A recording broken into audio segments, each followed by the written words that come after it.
नमस्कार साथियों, विजय क्लासेस पे आप सभी का स्वागत है। तो साथियों, आज हम बात करने वाले हैं जो भारत की राज्य व्यवस्था में एक टॉपिक पढ़ रहे थे हम राष्ट्रपति, उसी के बारे में बात करेंगे। जैसे हमने कल जाना था जो भाग 5 के बारे में जाना था, हमने भाग 5 में हम राष्ट्रपति के बारे में पढ़ेंगे। तो भाग 5 में हमने बात की थी कि संघ सरकार की। संघ सरकार के जो शासन के 3 अंग बताए थे, तो वो 3 अंग कौन कौन से थे? जैसे विधायिका, इसे व्यवस्थापिका भी बोलते हैं। दूसरा था कार्यपालिका और तीसरा था न्यायपालिका। शासन व्यवस्था 3 अंगों में बटे। विधायिका का क्या काम है? कानूनों का निर्माण करना, कानूनों का निर्माण करना। कार्यपालिका कानूनों को क्रियान्वयन करना। और न्यायपालिका क्या बात करें तो इसकी बात करें कानूनों की व्याख्या करना। तो इसके बारे में हमने जाना था। तो कार्यपालिका का ही पार्ट है राष्ट्रपति। कार्यपालिका में हम राष्ट्रपति, प्रधानमंत्री, उपराष्ट्रपति और मंत्रिपरिषद, इन सभी के बारे में पढ़ेंगे। और जो भी अधिकारी है जो सभी कार्यपालिका में आते हैं उन सभी के बारे में पढ़ेंगे। संघ सरकार की बात करें, संघ सरकार का उल्लेख हमने जैसे जाना था अनुच्छेद 52 से लेकर अनुच्छेद 151 तक इसका उल्लेख है। तो अब हम राष्ट्रपति के बारे में बात करते हैं। तो राष्ट्रपति के बारे में हमने जैसे सभी अनुच्छेद के बारे में बात कर ली थी कि भाई कौन से अनुच्छेद में क्या है, लेकिन कुछ अनुच्छेद से जिनको हम डिटेल से जानने के थोड़ा, जैसे हम बात कर लेते हैं। एक अनुच्छेद था अनुच्छेद 55। अनुच्छेद 55 में हमने बात की थी जो राष्ट्रपति का निर्वाचन प्रक्रिया।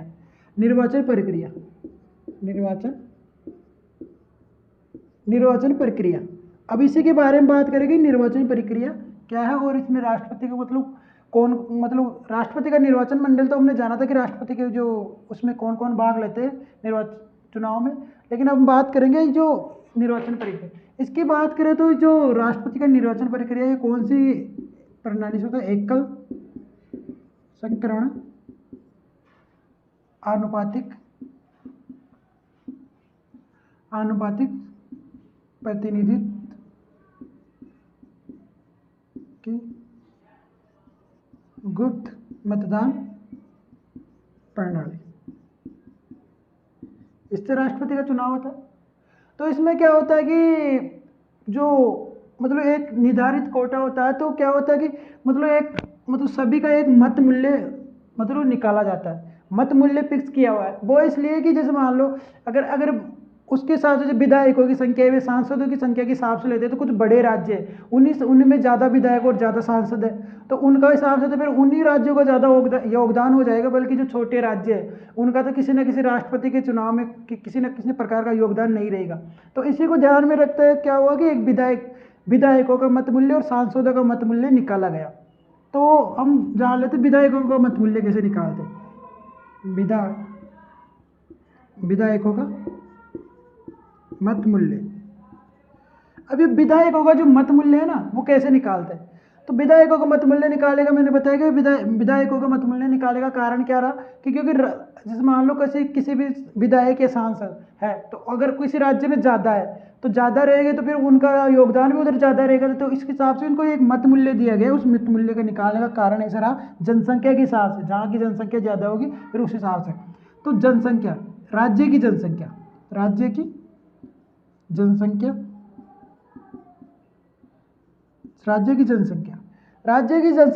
अब राज्य की जनसंख्या कब की? जब 1971 सन 1971 में जो राज्य की जनसंख्या थी ना, उसी को माना गया राज्य की जनसंख्या सन 1971 की।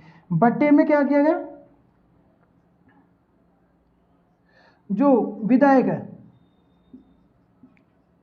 जो निर्वाचित रहेगा, निर्वाचित विधायकों की संख्या और इंटू 1/1000।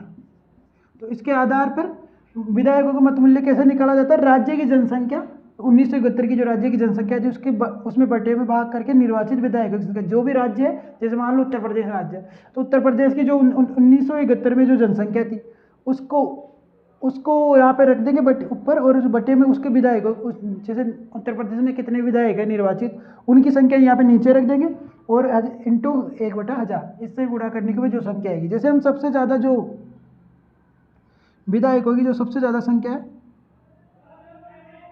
वो उत्तर प्रदेश की है, वो है 208।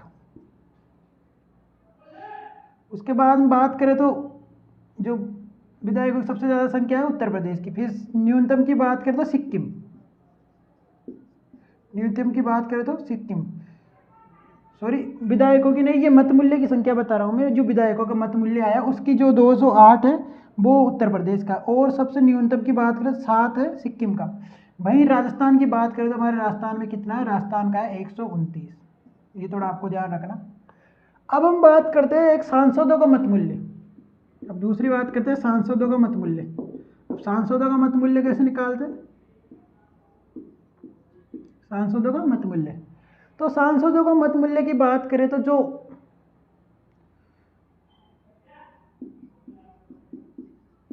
निर्वाचित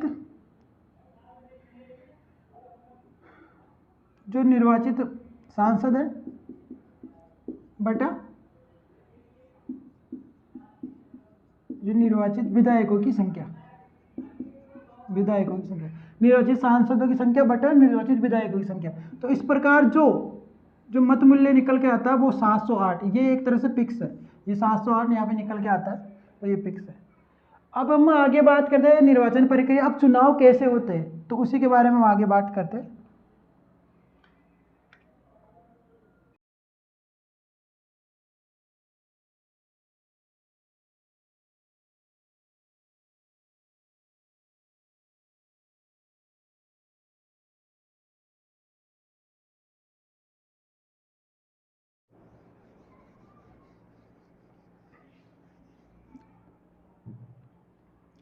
अब आगे हम बात करते हैं निर्वाचन प्रक्रिया। तो निर्वाचन प्रक्रिया में जैसे सांसदों का मत मूल्य और विधायकों के मत मूल्य के बारे में बात की, तो एक होता है जो मतदान, तो मतदान कोटा, इसे एक न्यूनतम कोटा भी कहते हैं, न्यूनतम कोटा। तो न्यूनतम कोटा क्या होता है कि मतलब एक मतलब फिक्स होता है कि भाई इतने तो वोट लगभग लगभग आने ही चाहिए, मतलब एक न्यूनतम कोटा होता है, तो वो एक फिक्स होता है। तो ये कैसे निकाला जाता है न्यूनतम कोटा, इसके लिए एक सूत्र है, उम्मीदवारों की संख्या बटा जो रिक्त पद है, जो रिक्त पद है +1 + 1, ये सूत्र है, इसके द्वारा वो एक न्यूनतम कोटा फिक्स होता है, उसके द्वारा भाई इतने इतने वोट मतलब आने चाहिए।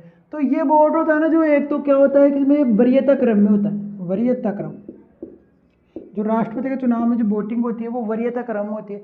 जैसे हमारे जो हम जैसे सरपंच वगैरह के इनके चुनाव देखते हैं, उनमें कैसा होता है कि जिसके ज़्यादा वोट आते हैं, मतलब जिसको वोट देना होता है उसके उसके नाम के आगे, उसके चुनाव चिन्ह के आगे टप्पा लगा देते हैं और वो वोट उसको चला जाता है, और जो ज़्यादा वोट मिल जाते हैं। लेकिन इसमें क्या होता है कि वरीयता क्रम होता है, जैसे इसको हम समझ सकते हैं कि जैसे एक ए व्यक्ति, एक बी व्यक्ति और एक सी व्यक्ति, तीनों राष्ट्रपति के लिए आवेदन कर रहे हैं, चुनाव में खड़े हुए, तो इनको क्या होता है कि फर्स्ट सेकंड थर्ड ऐसे वरीयता क्रम होता है। जैसे किसी ने इसको सेकंड में रखा, किसी ने इसको फर्स्ट में रखा, किसी ने इसको सेकंड में रखा, तो जो जिस व्यक्ति को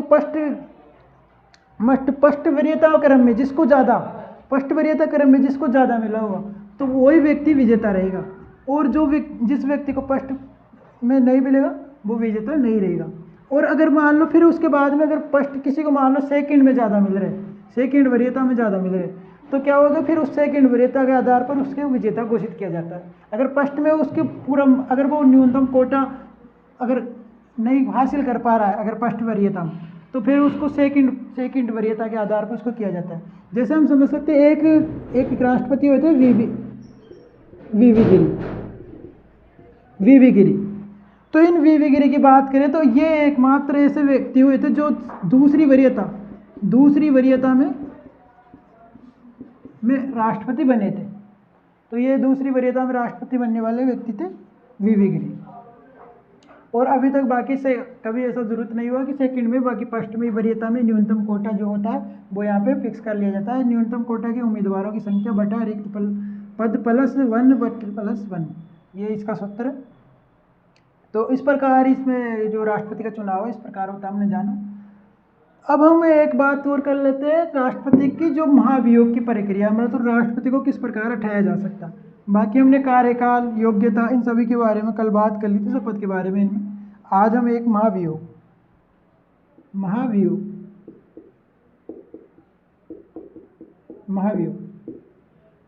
का उल्लेख कौन से अनुच्छेद में?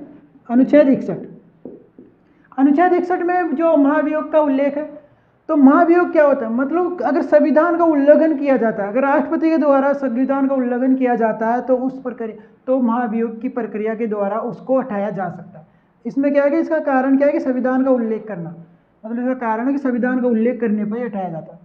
तो संविधान का उल्लेख कैसे, मतलब ये जो महाभियोग की प्रक्रिया है, मतलब सब जो राष्ट्रपति को हटाने की प्रक्रिया है, या राष्ट्रपति को हटाने का जो प्रस्ताव है, जो राष्ट्रपति को हटाने का प्रस्ताव कह सकते हैं, राष्ट्रपति को हटाने का प्रस्ताव, ये राष्ट्रपति को हटाने का प्रस्ताव किसी भी सदन में लाया जा सकता है। वो लोकसभा भी हो सकती है और राज्यसभा भी, ठीक है। लोकसभा या राज्यसभा में लाया जा सकता है। जिस भी सदन में लाया जाता है उस सदन के, जैसे मान लो लोकसभा में लाया गया हो या फिर राज्यसभा में, तो उस सदन के क्या होता है कि 1/4, ये 1/4 सदस्य द्वारा ये प्रस्ताव लाया जाता है। मान लो लोकसभा में 100 सदस्य, बाकी 100 है नहीं, 500 बता लेगा, लेकिन अपन मान लेते हैं 100 है, तो 100 के 1/4 कितने, 25 सदस्य अगर प्रस्ताव करते हैं कि भाई ये है, तभी ये सब मतलब प्रस्ताव रखते हैं 1 मतलब 25 सदस्य, तभी ये मान्यता रहेगा। तो मतलब 1/4 सदस्यों के द्वारा क्या होता है कि जो मतलब ये प्रस्ताव लाया जाता है। फिर क्या होता है कि दूसरा सदन, जो भी दूसरा सदन होता है, जैसे मान लो लोकसभा में लाया गया है, तो क्या करेगा, जो राज्यसभा रहेगा तो वो क्या करेगा, उसकी जांच करेगा। अगर राज्यसभा में लाया गया है तो लोकसभा जांच करेगा, और लोकसभा में लाया गया तो राज्यसभा जांच करेगा। मतलब एक दूसरे, मतलब जो भी दूसरा सदन होगा, जैसे एक सदन में प्रस्ताव लाया गया 1/4 सदस्य के द्वारा, अब जो दूसरा सदन होगा उसकी जांच करता है, और जांच में सही पाया जाता है तो उसको हटा दिया जाता है। लेकिन उससे पहले एक ध्यान रखना कि जो प्रस्ताव लाया जाता है ना इस 1/4 सदस्य के द्वारा, इस प्रस्ताव को लाने से पहले 14 दिन पूर्व जो विचार आता है, मतलब प्रस्ताव का जो विचार आता है लोगों के कि ये राष्ट्रपति संविधान का उल्लंघन कर रहा है कुछ भी, तो इसको लेकर प्रस्ताव रखने का विचार आता है इन लोगों में, तो इसकी 14 दिन पहले राष्ट्रपति को सूचना देनी आवश्यक है। राष्ट्रपति को सूचना देनी आवश्यक है। सूचना देने की आवश्यक है कि राष्ट्रपति भी तो भाई अपने को सही साबित करने के लिए अपने पक्ष में कोई कुछ भी रख सकता है, उसको पता रहे तो कि आखिर में अगर वो गलत नहीं है, तो अगर गलत है या नहीं है उसको अपने पक्ष में बात रखने का मतलब एक जिम्मा रहे। तो इसके लिए राष्ट्रपति को सूचना देने की 14 दिन पहले सूचना दी जाती है इसके लिए, ठीक है। अब ये ऐसे मान लिया हमने, जो पहले से दूसरा सदन इसकी जांच करता है। अब बात की दूसरा सदन जैसे जांच करता है और जांच में सही पाया जाता है कि राष्ट्रपति ने सच में संविधान का उल्लंघन किया है, तो फिर क्या होता है कि जांच किया जाता है। तो दोनों सदनों के मतलब पूरा संसद के द्वारा, तो दोनों सदनों के द्वारा के 2/3 सदस्यों द्वारा ये इस प्रस्ताव पारित किया जाता है, और उसके बाद में राष्ट्रपति को अपना पद छोड़ना पड़ता है। तो इस प्रकार हमने जाना। तो महाभियोग की प्रक्रिया कैसी है कि राष्ट्रपति को हटाने के लिए प्रस्ताव लाया जाता है, या तो लोकसभा के द्वारा या राज्यसभा के द्वारा, किसी भी सदन में लाया जा सकता है। और जिस सदन में लाया जाता है उसके 1/4 सदस्यों के द्वारा इस सदन में प्रस्ताव लाया जाता है, और प्रस्ताव लाने की 14 दिन पहले ये सूचना राष्ट्रपति को देनी होती है, ताकि वो अपने पक्ष में अपने पक्ष में अपना मत रख सके, उसको अपने को सही साबित करने के लिए, फिर जैसा भी है वो। और साथ में फिर क्या होता है कि जो पहले सदन में प्रस्ताव लाया जाता है तो उसके क्या होता है, दूसरे सदन उसकी जांच करता है। कोई भी दूसरा सदन कोई भी हो सकता है। अगर पहले सदन लोकसभा है तो दूसरा सदन राज्यसभा, अगर पहला सदन राज्यसभा में प्रस्ताव लाया गया तो लोकसभा उसकी जांच करता है। तो जांच करने के बाद में जो दोनों सदनों के 2/3 सदस्यों के द्वारा ये पारित हो जाता है, पारित हो जाता है। अगर जहाज में सही पाया जाता है तो पारित हो जाता है, अगर नहीं पाया जाता तो नहीं होता। तो पारित होने के बाद में राष्ट्रपति को अपना पद छोड़ना पड़ता है। तो इस प्रकार ये महाभियोग की प्रक्रिया थी, हमने इसके बारे में जाना। अब आगे हम राष्ट्रपति से जुड़े कुछ और पॉइंट यहाँ पे देख लेते हैं।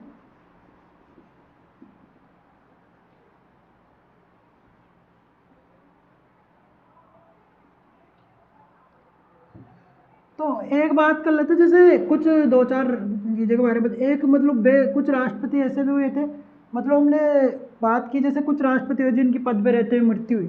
तो एक तो थे जाकिर हुसैन, एक क्वेश्चन था कल, जाकिर हुसैन, और एक थे फखरुद्दीन अली अहमद, फखरुद्दीन अहमद अली। ये तो ये दो राष्ट्रपति जिनके पद पे रहते हुए मृत्यु हुई थी। अब हम आगे बात करते हैं जो राष्ट्रपति की शक्तियाँ, राष्ट्रपति की शक्तियाँ, राष्ट्रपति की शक्तियाँ। अब राष्ट्रपति की शक्तियाँ कौन कौन सी है उन्हीं के बारे में हम बात करते हैं। तो राष्ट्रपति की जो शक्तियाँ है,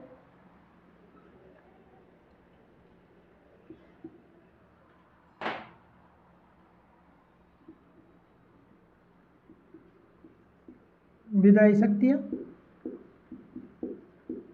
ये जो सामान्य शक्तियाँ है, आपको इसको ऐसे ध्यान रख सकते हो, सामान्य शक्तियाँ, ये सामान्य है। तो सामान्य में विधायी शक्तियाँ, वित्तीय शक्तियाँ,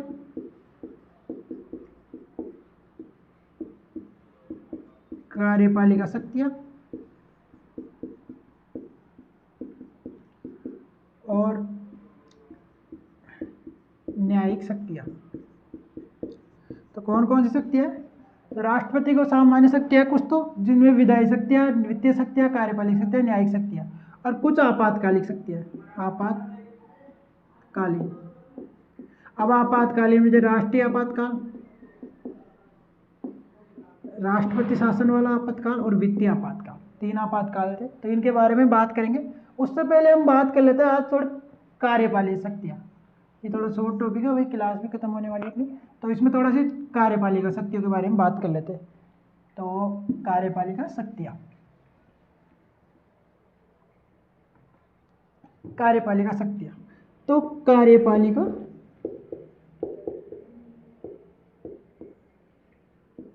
शक्तियाँ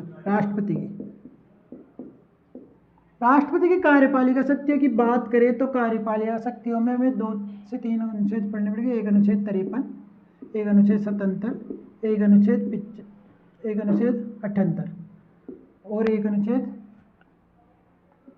75। ठीक है, तो इनके बारे में पढ़ते हैं। तो अनुच्छेद 53, अनुच्छेद 53 में क्या है कि जो हमने पढ़ा था जैसे कल भी, कि अनुच्छेद 53 में जो देश की समस्त शक्तियाँ है, जो समस्त कार्यपालिका शक्तियाँ है, देश की समस्त कार्यपालिका शक्तियाँ, समस्त कार्यपालिका शक्तियाँ राष्ट्रपति में निहित है। तो देश की समस्त कार्यपालिका शक्तियाँ राष्ट्रपति में निहित है। अब अगला अनुच्छेद है अनुच्छेद 77, इसके बारे में बात कर लेते हैं। अनुच्छेद 77, तो इसमें क्या है कि जो देश के समस्त शासन संबंधी कार्य है ना, देश के समस्त शासन संबंधी कार्य, देश के समस्त शासन संबंधी कार्य राष्ट्रपति के नाम से किए जाते हैं, राष्ट्रपति के नाम से किए जाते हैं। तो देश के समस्त शासन संबंधी कार्य राष्ट्रपति के नाम से किए जाते हैं। अनुच्छेद 78, एक अनुच्छेद इसमें 263, ध्यान रखिएगा। अनुच्छेद 78 की बात करें, अनुच्छेद 78 की बात करें तो 78, इसमें बात करें तो जो राष्ट्रपति और प्रधानमंत्री, राष्ट्रपति और प्रधानमंत्री के संबंधों की बात की गई है। राष्ट्रपति और प्रधानमंत्री के संबंधों की बात की है 78 में। 78 में क्या बात की गई है कि राष्ट्रपति और प्रधानमंत्री के संबंध, जैसे कि राष्ट्रपति विधि और संविधान से मतलब प्रशासन से रिलेटेड जो भी सूचनाएं प्रधानमंत्री से मांगता है तो वो सूचनाएं देना प्रधानमंत्री का एक कर्तव्य है, वो सूचनाएं प्रधानमंत्री उसको देगा। मतलब विधि और प्रशासक से संबंधित जो भी सूचनाएं अगर राष्ट्रपति प्रधानमंत्री से मांगता है तो वो सूचनाएं राष्ट्रपति प्रधानमंत्री को देना उसका कर्तव्य है। तो ये अनुच्छेद 78 में है। अब बात करते हैं अनुच्छेद 75। अनुच्छेद 75 में है कि जो संसद में जो बहुमत दल का नेता होगा, जो संसद में बहुमत दल का नेता होगा,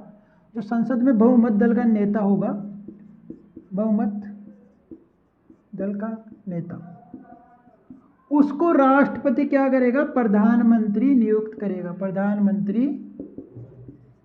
करेगा। उसको राष्ट्रपति क्या करेगा? प्रधानमंत्री नियुक्त करेगा।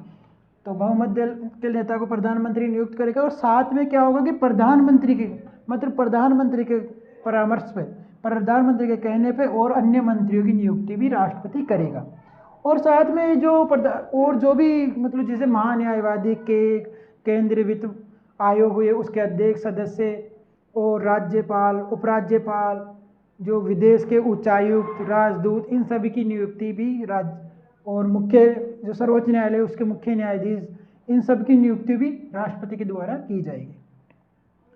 अब एक अनुच्छेद है अनुच्छेद 263। इस अनुच्छेद में क्या है कि जो राज्य और केंद्र के बीच में जो संबंध है उन सभी को सुधारने के लिए राष्ट्रपति क्या करेगा? राज्य और केंद्र के बीच में, राज्य और केंद्र संबंध है, मतलब राज्य केंद्र संबंधों को सुधारने के लिए क्या करेगा कि जो राष्ट्रपति है ना, राज्य और केंद्र के संबंधों को सुधारने के लिए राष्ट्रपति क्या करेगा? अंतर्राज्यीय परिषद का गठन करेगा। तो अंतर्राज्यीय परिषद का गठन कौन करेगा? राष्ट्रपति। तो राष्ट्रपति क्या करेगा? राज्य और केंद्र के संबंधों को सुधारने के लिए अंतर्राज्यीय परिषद का गठन करेगा। और साथ में इसमें है कि एक सरकारीय आयोग आया था उसकी सिफारिश पर ही, सरकारीय आयोग की सिफारिश पर ही राष्ट्रपति अनुच्छेद 338 के अनुसार अनुसूचित जाति आयोग, अनुच्छेद 338 के अनुसार अनुसूचित जनजाति आयोग और अनुच्छेद 338 बी के अनुसार पिछड़ा वर्ग आयोग का भी गठन करेगा। तो इस प्रकार राज्य की कार्यपालिका शक्तियों के बारे में हमने 1, 2, 3, 4, 5 इन अनुच्छेद के 5 अनुच्छेद है। इनमें जो 53 में है कि देश की समस्त कार्यपालिका शक्तियाँ राष्ट्रपति में निहित होगी। अनुच्छेद 77 की बात करें तो जो देश के समस्त शासन संबंधी कार्य राष्ट्रपति के नाम से किए जाएंगे। अनुच्छेद 78 में जो संसद में बहुमत दल का नेता होगा उसे अनुच्छेद 75 में ये बात, अनुच्छेद 78 में राष्ट्रपति प्रधानमंत्री के संबंधों के बारे में बात की गई, जिसमें राष्ट्रपति अगर प्रधानमंत्री से जो संविधान और प्रशासन से रिलेटेड जो भी अगर अपनी सूचनाएं मांगता है तो उन सूचनाओं को देना प्रधानमंत्री का कर्तव्य होगा। भाई अनुच्छेद 75 में बहुमत दल के नेता को मतलब जो प्रधानमंत्री है वो नियुक्त करेगा राष्ट्रपति, और उसके कहने पर अन्य मंत्रियों की नियुक्ति भी करेगा। और अन्य लोगों में और भी नियुक्तियाँ जैसे हमने उसके बारे में जाना, जैसे कैग की नियुक्ति, महान्यायवादी की नियुक्ति, मुख्य न्यायाधीशों की नियुक्ति, इनकी भी नियुक्ति करेगा। अनुच्छेद 263 इसके अनुसार राज्य और केंद्रों के संबंध में बताया गया है। उसके लिए राष्ट्रपति क्या करेगा कि अंतर्राज्यीय परिषद का गठन करेगा। और एक सरकारी आयोग आया था, इसके तहत क्या हुआ था कि अनुच्छेद 338 या 338 भी, इनके अनुसार अनुसूचित जाति आयोग, अनुसूचित जनजाति आयोग और पिछड़ा वर्ग आयोग, इन सभी का गठन किया जाएगा। तो साथियों, हमने इस क्लास में अब राष्ट्रपति की कार्यपालिका शक्तियों के बारे में जाना। आगे हम जो राष्ट्रपति की वित्तीय, न्यायिक शक्तियाँ, आपातकालीन शक्तियाँ, इन सभी के बारे में भी कंटिन्यू करेंगे। तो इसके लिए कल की क्लास में करते हैं। तो आज के लिए इतना ही, धन्यवाद।